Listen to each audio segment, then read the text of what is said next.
I never thought the people I raised, the children I nurtured and loved, would ever try to take something so sacred from me. Yet there I was, staring at an envelope that smelled of betrayal. My own children, plotting behind my back. My house. My sanctuary.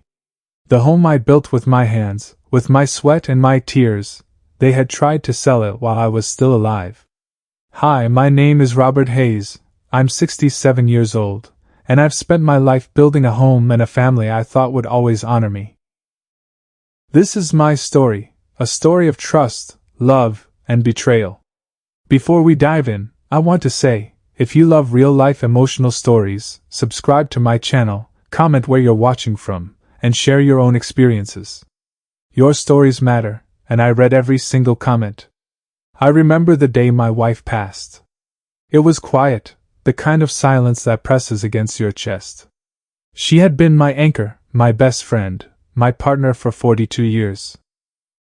And when she was gone, the house felt like a hollow shell. But I still had the kids. I thought having them close would make the emptiness bearable. At first it did. We laughed in the kitchen. We shared memories in the living room. I cooked, they cleaned. I thought we were a team. I thought we were family. But life has a way of peeling back the masks we all wear.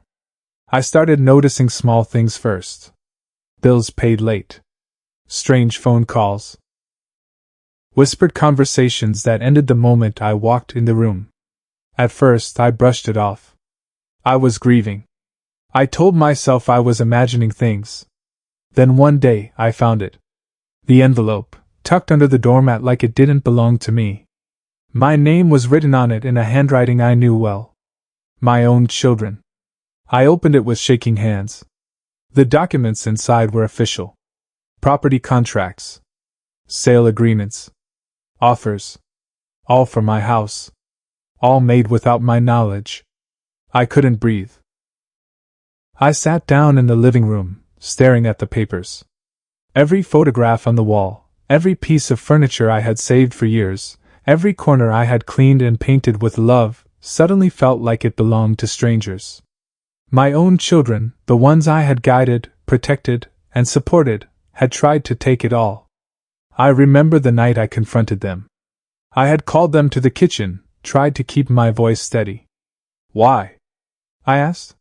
Why would you do this? There was silence at first. Then my eldest, David, spoke. Dad, we just thought we could take care of things, he said. His eyes were lowered, avoiding mine. Take care of things? I repeated, my voice rising. You tried to sell the house I built with my own hands while I was alive. How is that taking care of things? My youngest, Emily, shifted nervously. We didn't know how to tell you, she said softly. Didn't know how to tell me? Or didn't think you'd understand? They didn't answer. They just stared at the floor. I left the room then. I needed air. I walked outside to the garden. The same garden I had planted with my wife, full of roses she loved and the old oak tree we had watched grow together. I leaned against the tree, closed my eyes, and let the wind hit my face. It didn't comfort me. It made the betrayal sharper. That night I couldn't sleep. I went through every memory I had with them, searching for the moment it had all gone wrong. Every birthday, every Christmas, every simple afternoon. I replayed it in my mind. And somewhere, amidst the love and laughter, I saw it. The first spark of entitlement. The first hint of greed. I knew then that this wasn't just about the house. It was about respect. It was about understanding that some things, no matter how much someone gives, cannot be taken for granted. The next morning I called my lawyer, Daniel Price. He had been with the family for years, quietly advising us on financial matters and property law. When I explained the situation, he was calm but firm. Rob, you have every right to be angry, he said. Legally, what they did is complicated, but it's not over. We can fight this. I felt a flicker of hope. Daniel continued. First, we need to stop any potential sale immediately. Then, we gather all evidence. Emails, contracts, any communications that prove they acted without your consent. I nodded. I want to do that. I want to make sure this never happens again. He paused. It will be emotional. Very emotional. But you need to stay calm. Keep everything documented. And most importantly, don't confront them alone again. This is serious. I hung up the phone and sat in the living room, staring at the empty spaces where my children used to sit as they laughed and shared stories. The days that followed were tense. Every glance felt suspicious. Every phone call a potential lie. I started recording my interactions, taking photos of documents, even keeping notes of what was said. I felt like I was preparing for war, but it was my own family I was preparing against. The next morning, I woke up before sunrise, the quiet of the house pressing against my chest. The memory of the envelope, the contracts, and the faces of my children who had once seemed so innocent, haunted me. I poured a cup of coffee, sat at the kitchen table, and tried to plan my next move. Every corner of the house seemed to echo with betrayal, the rooms carrying memories of laughter that now felt like lies. I knew I couldn't confront them again without a strategy. Daniel's words kept repeating in my mind. Keep everything documented. Don't confront them alone. And so, I began quietly, meticulously. I went through emails, notes, and even old text messages. Any hint that they had plotted without my knowledge, any piece of evidence that could protect my home, I saved. I created a file, neatly organized, like preparing for battle. It wasn't easy. Every email from David and Emily seemed innocent on the surface, casual conversations about bills or renovations, but when I pieced them together, a pattern emerged. They were testing me, probing for weakness. The very idea made my stomach turn. How could the children I raised think this way about me? The same kids who had sat on my lap, listened to my stories, and sought comfort in my arms? By the end of the week, I had accumulated enough evidence to build a strong case. Contracts, text messages, a few suspicious emails, and my own journal entries documenting unusual behavior and conversations. I even installed a small camera in the living room, hidden discreetly, to catch any further attempts or incriminating behavior. I knew it was extreme, but desperation had a way of making even the most gentle people take drastic measures. One afternoon, I called Daniel and walked him through everything I had gathered. He listened, nodding thoughtfully. "Rob, you've done well," he said. "This is more than sufficient to stop them. But now, it's about timing and approach. You need to serve notice, legally halt any potential sale, and ensure they understand there are consequences." I felt a mix of relief and fear. Relief that I had control again, fear of what confrontation would bring. That evening, I sat down with a notebook and wrote out what I would say if I had to face them formally, in court, or even in a mediated meeting. I rehearsed every word. I didn't want anger to dictate my tone, but I wanted them to feel the weight of what they had done. Betrayal, I realized, needed to be met with clarity, not just emotion. But life, as it often does, doesn't wait for preparation. The next day, I came home from a short walk to find a real estate agent standing in my driveway, a folder in hand. My heart skipped a beat. "I'm here to discuss the potential sale of this property," she said, smiling politely. I stared at her, my mind racing. "There is no sale. Not now. Not ever. Leave." She looked confused. "Sir, your children signed the contracts. They have authority." "Authority?" I interrupted, my voice firm, almost trembling. "You think my own children can sell my home while I'm still alive? That's fraud. Leave my property immediately." She backed off, but I could see the tension in her expression.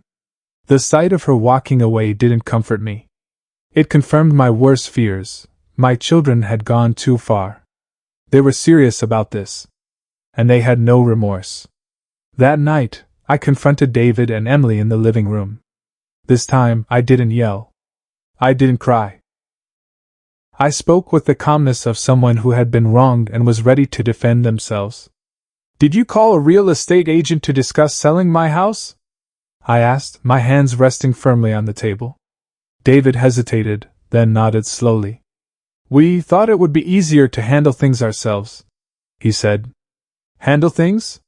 You're trying to sell the home I built, the home I lived in, while I'm still alive. Do you understand the gravity of that? Emily's eyes filled with tears. We didn't think. Stop, I said sharply. Stop with excuses. You acted behind my back. You tried to deceive me. And you don't get to claim ignorance now. The room went silent. I could feel their guilt, but also a lingering sense of entitlement. I realized then that this wasn't just a battle over property. It was a battle over respect, love, and acknowledgement. The following week, Daniel filed an injunction to halt any potential sale. The court documents were served, and a temporary freeze was placed on any transactions related to the house. My children were shocked. I could see it in their eyes. They hadn't expected me to act so decisively. They had assumed I would be passive, or too emotional to respond strategically. But I wasn't just defending my property. I was defending my dignity, the life I had built, and the principle that betrayal, no matter how close the perpetrator, carries consequences. The tension at home escalated. Every conversation became a negotiation, every glance a silent accusation. I noticed subtle changes in their behavior. They were polite, almost unnaturally so, but I could sense the resentment building beneath the surface. One evening, I received a text from Emily. Dad, can we talk? I hesitated.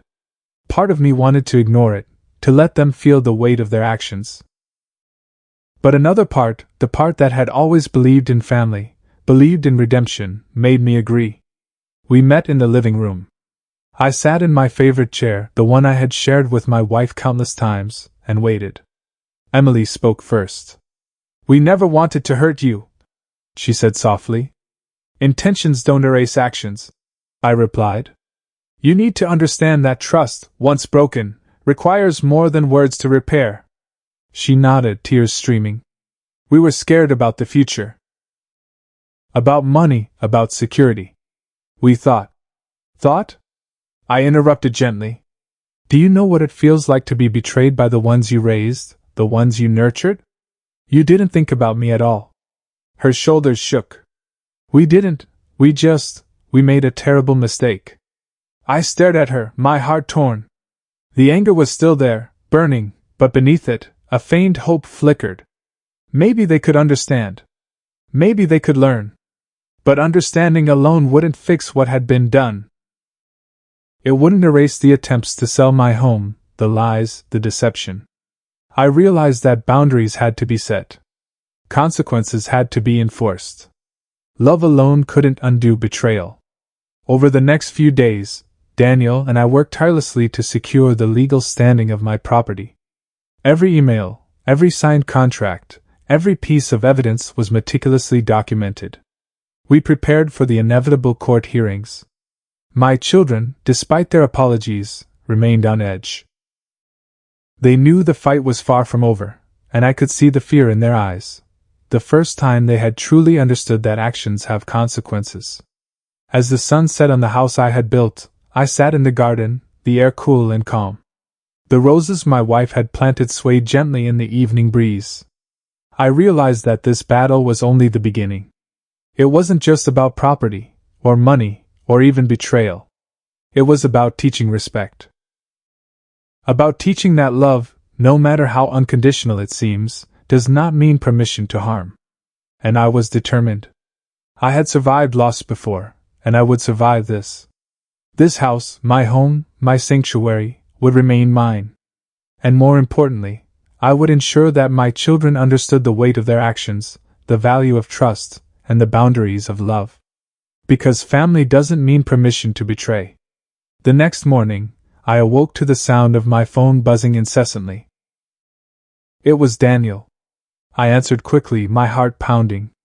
Rob, they've responded to the injunction, he said. His voice was calm, but there was an edge I couldn't ignore. They're challenging it. They've hired a lawyer. It seems they weren't prepared for you to fight back. I sat down on the edge of the bed, gripping the phone tightly. They can hire all the lawyers they want. They won't win. You need to be prepared, Daniel said. This is about to get messy. I hung up and stared at the wall, my mind racing.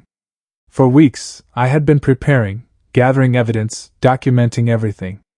But now, the real battle was beginning.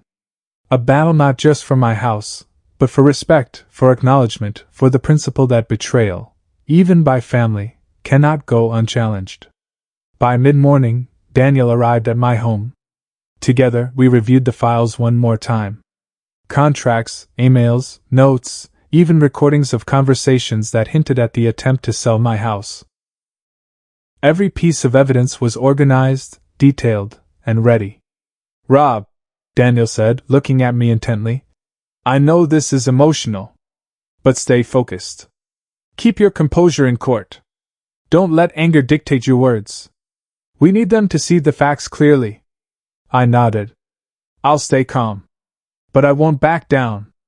Later that day, I received a message from Emily. Dad, can we talk before the hearing? Please? I hesitated. Part of me wanted to ignore it, let them feel the weight of their actions. But another part, the part that had always believed in family, believed in redemption, made me agree. We met in the living room. I sat in my favorite chair, the one I had shared with my wife countless times, and waited. Emily walked in slowly, her eyes filled with tears. Dad, she began. We didn't realize how serious this would become. We thought. Thought? I interrupted gently. Do you know what it feels like to wake up one morning and discover that your children have tried to sell your home while you're still alive? She flinched, but didn't speak. You don't get to claim ignorance now, I continued. Actions have consequences. You've crossed a line that cannot be ignored. Emily's voice trembled. We were scared. We didn't know how to handle things after Mom passed. We thought we were doing the right thing. We made a terrible mistake. I studied her closely. She looked remorseful, but I could sense the lingering sense of entitlement in the room. This wasn't just fear. It was a pattern of behavior I had been noticing for months. A belief that because I loved them, they could act without consequences. The following day, we headed to court. The courthouse smelled of polished wood and anticipation. People moved through the halls with purpose, unaware of the emotional storm about to unfold in one of the smaller courtrooms. Inside the courtroom, my children sat together, their faces pale and tense. They were no longer casual, no longer confident. Their lawyer, a sharp-eyed woman with a calm demeanor, whispered instructions to them. When my turn came, Daniel and I presented our case. Every contract, every email, every note of evidence was laid out clearly. The judge listened attentively, occasionally asking questions for clarification. Mr. Hayes, the judge said, looking directly at me, this is a serious matter. Family disputes over property are common, but what you've presented suggests premeditated action by your children. Is that correct? Yes, Your Honor, I replied firmly. They attempted to sell my house while I was alive, without my consent. I built this home with my wife over decades. It is not just property, it is a legacy, and they tried to take it away from me. The children's lawyer interjected. Your Honor, my clients did not intend harm. They acted in what they believed was the best interest of the estate.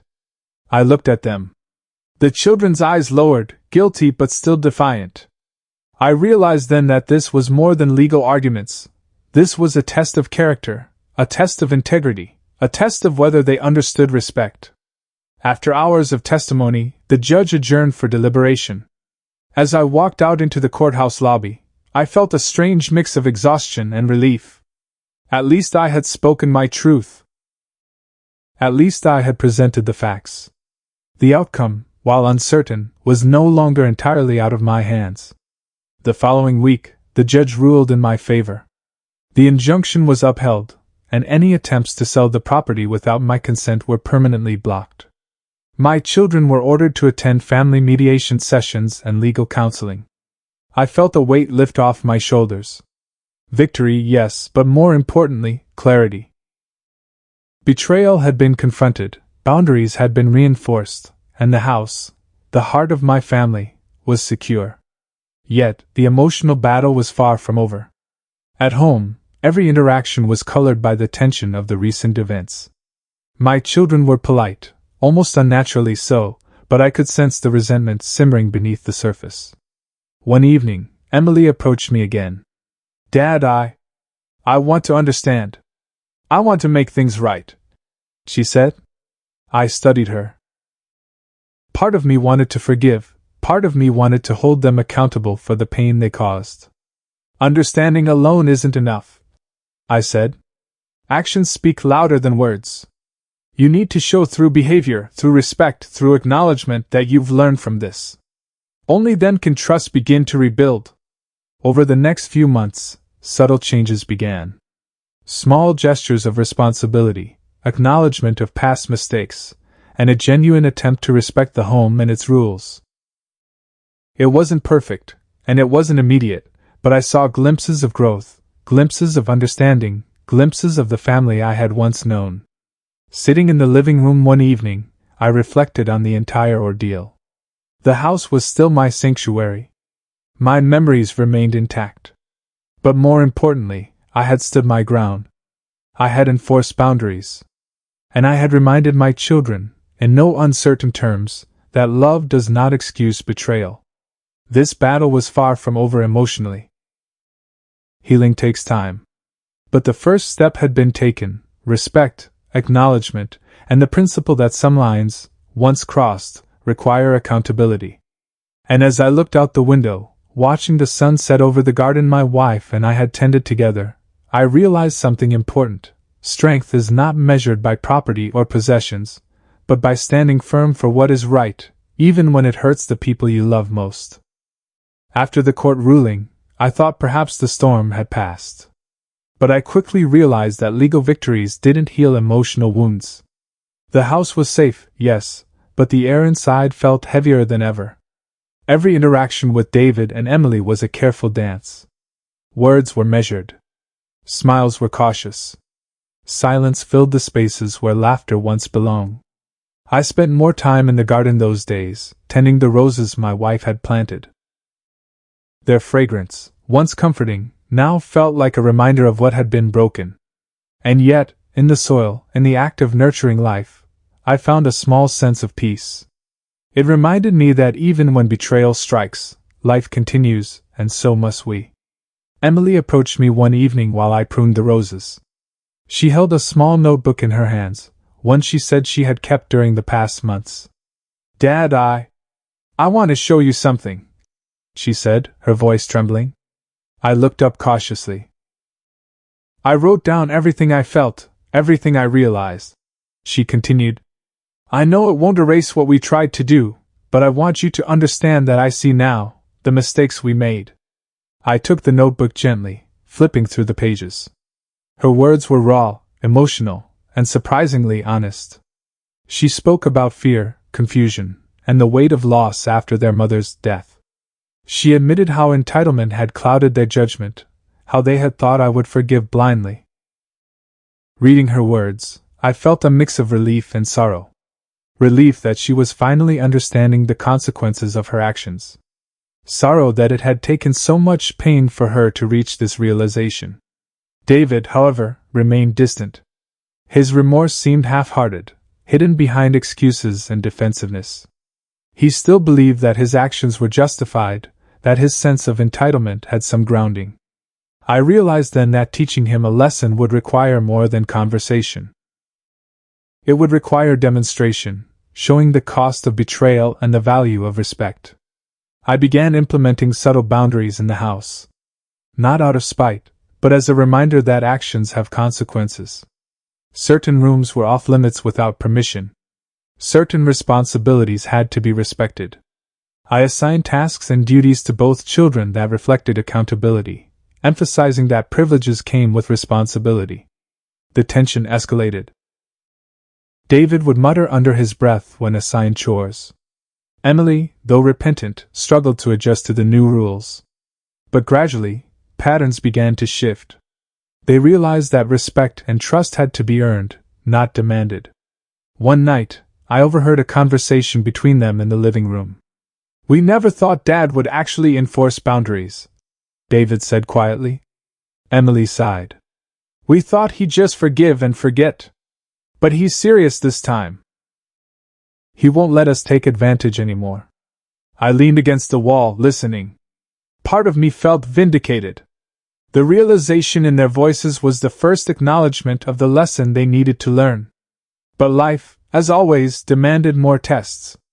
A week later, I discovered that David had tried to access the contracts again, hoping to find loopholes. I confronted him immediately. "David, what are you doing?" I asked, my voice calm but firm. He froze. I was just checking. I didn't mean. Checking? You tried to sell my home once. Do you think I would allow you to manipulate it again? He looked down, shame flickering across his face. It was the first genuine display of fear and understanding I had seen from him. I didn't yell. I didn't scream. I simply let him feel the weight of his actions, letting silence speak louder than words. The following days were a mixture of cautious interaction and continuous observation. I watched them navigate the boundaries I had set, and slowly, grudgingly, they began to comply. Small gestures, like completing tasks without complaint or acknowledging my authority in the house, became more frequent. Emily approached me again, one evening, holding a cup of tea. "Dad, I know this doesn't fix everything," she said softly. "But I want you to know that I'm trying. I don't want to repeat the mistakes we made. I don't want to hurt you anymore." Her sincerity struck a chord. I nodded. "Actions, Emily. Words are not enough. Show me through what you do." Meanwhile, David's behavior continued to fluctuate. Some days he complied. Other days, the old sense of entitlement would resurface, reminding me that lessons of respect and boundaries were not learned overnight. I realized then that teaching them wasn't about punishment alone. It was about demonstrating the consequences of their actions in a controlled environment. It was about showing them the cost of betrayal. Not just in words, but through lived experience. So, I maintained the boundaries, enforced the rules, and allowed natural consequences to unfold. Chores not completed, responsibilities ignored, and attempts at manipulation were met with measured responses, reminders, consequences, and when necessary, temporary restrictions. As weeks turned into months, subtle shifts became noticeable. Emily's gestures of respect and accountability grew consistent. David's compliance became less forced and more genuine. The tension in the house, while still present, began to ease. One quiet evening, I sat in the garden alone, reflecting on the journey so far. The roses had bloomed again, their fragrance mingling with the crisp evening air. I realized that the house, the home I had fought to protect, was more than just a structure. It was a classroom, a stage, and a mirror, reflecting both the mistakes and the growth of those within it. I thought about my wife and the life we had built together. I knew she would have been proud of the way I handled the situation, not with anger or malice, but with strength, patience, and clarity. And then it struck me. The real victory wasn't just in securing the house. It was in teaching my children that love and trust are not limitless, that betrayal carries weight, and that respect must be earned and maintained. The nights were still quiet, and the house still carried the echoes of betrayal. But there was also a new energy, one of cautious respect, tentative understanding, and the slow rebuilding of trust. I knew this journey was far from over. Family, after all, is never static. Lessons must be reinforced. Boundaries must be maintained. But I also knew that I had laid the foundation for a new chapter, one where respect, accountability, and the recognition of consequences became the pillars of our relationship. And as I looked out at the garden, the roses swaying gently in the evening breeze, I felt a quiet sense of satisfaction. Not triumph, not vengeance, but the knowledge that the lessons had begun, and that perhaps, one day, the family I had built with love and patience could heal and grow stronger. Because sometimes, protecting a home isn't just about walls and roofs. It's about teaching what it truly means to honor, respect, and value those we love most. Months had passed since the initial betrayal, yet the weight of what had happened never fully lifted. My house was secure now, legally and emotionally, but the tension in the air reminded me that trust, once broken, takes much longer to rebuild. Every glance at my children carried caution, every conversation was measured. Yet, beneath it all, I could sense subtle changes. Emily continued to grow more conscientious. She took responsibility seriously, acknowledged her mistakes openly, and even initiated conversations about boundaries, respect, and mutual understanding. David, on the other hand, remained unpredictable. His attempts at compliance were often interspersed with sly remarks, passive-aggressive comments, or subtle tests to see how far he could push me. One afternoon, I received a call from Daniel. "Rob, there's an update," he said. "Your children's lawyer wants to discuss a settlement outside of court. They're realizing that continued conflict could be costly for them." I leaned back in my chair, a sense of vindication washing over me. Yet I reminded myself, this wasn't about revenge. This was about setting boundaries, enforcing respect, and teaching them a lesson they couldn't ignore. That evening, we held a meeting in the living room. The air was tense, but there was also an undercurrent of acknowledgement. An unspoken understanding that the past months had changed everything. David spoke first, attempting a conciliatory tone. "Dad, we know we went too far. We're willing to make amends, do what it takes." I raised a hand. "Hold on. Before apologies or promises, let's be clear, what you did was wrong. Selling my home while I was alive was not just illegal, it was a profound betrayal. That can't simply be brushed aside with words." Emily nodded, tears welling up in her eyes. "We understand. We're truly sorry." I studied them, looking for sincerity. In Emily, I saw genuine remorse. In David, a flicker of understanding, but still shadows of entitlement. I realized then that some lessons are slower to sink in, that the journey toward respect is not a straight line. "Actions speak louder than words," I said. "And from this point on, everything you do in this house, your behavior, your respect, your accountability, will determine how this relationship moves forward. You will be held to that standard." The months that followed were challenging but enlightening. I maintained strict boundaries, enforced rules consistently, and allowed natural consequences to play out. Responsibilities were no longer optional, privileges were earned, and attempts to manipulate were met with measured but firm responses. One evening, I found Emily quietly cleaning the study room without being asked. She looked up and smiled nervously. "Just making sure everything's in order," she said. I nodded, a small smile breaking through. "Thank you. That shows thoughtfulness and responsibility." David, surprisingly, followed suit over the next few weeks. His resistance slowly diminished, replaced by a grudging respect for the rules and acknowledgement of my authority in the house. He still struggled with the lessons, but at least the seeds of understanding were planted. The real breakthrough came during a family dinner. We sat together, the tension still present but markedly reduced. Emily spoke first. "Dad, I want to thank you," she said, her voice soft but steady, "for standing your ground. For teaching us that love doesn't mean permission to hurt. I've learned more about respect and responsibility than I ever realized I needed to." David, slightly hesitant, added, I understand now, Dad. I've seen the consequences of my actions. And I want to do better." Hearing them speak these words, I felt a cautious optimism. The journey wasn't over, but progress had been made. I realized that standing firm, enforcing boundaries, and ensuring accountability were not acts of vengeance, they were acts of love.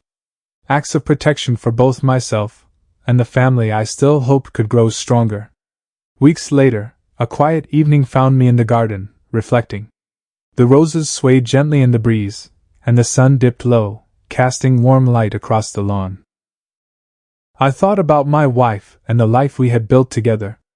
I thought about the betrayal, the legal battles, the lessons learned, and the slow rebuilding of trust.